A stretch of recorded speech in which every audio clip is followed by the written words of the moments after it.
d'être des autocrates dans le monde, mais il faut bien reconnaître que quand on voit la gestion qui a été menée dans cette crise sanitaire, par exemple, par nos dirigeants, c'est l'opacité totale, l'utilisation, j'ai dû déjà l'évoquer, ces fameux conseils de défense qui n'ont rien à voir avec la santé.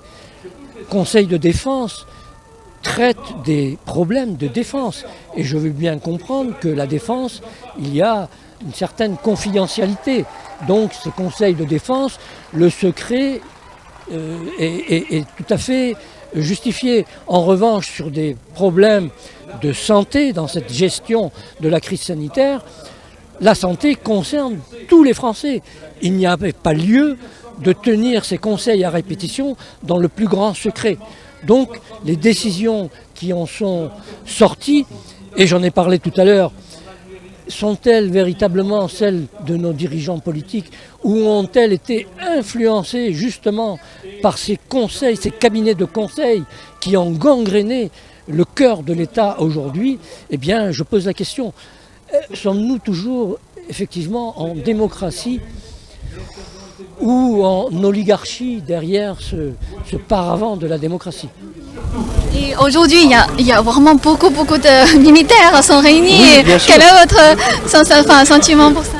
Eh bien, c'est un peu naturel puisque cette grande marche de la fierté a été lancée par Place d'Armes, qui est à l'origine, je dirais, à l'origine nous avons un certain nombre d'anciens militaires. Et donc, quand on parle de la marche de la fierté de nos armées, de la France, eh bien, tout naturellement, ceux qui ont servi sous l'uniforme se décident à suivre le mouvement. Pour moi, c'est tout à fait naturel.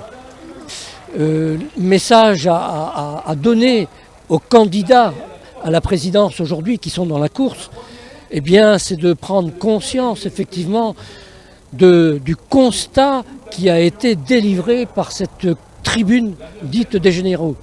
Il faut qu'ils l'analysent et qu'ils prennent bien conscience que, effectivement, si rien ne change avec la prochaine élection présidentielle, eh bien la France, effectivement, sera en grand danger et je dirais, je suis peut-être pessimiste, mais pourrait ne pas survivre. Donc, vous voyez le danger que moi je considère qui pèse sur la France aujourd'hui.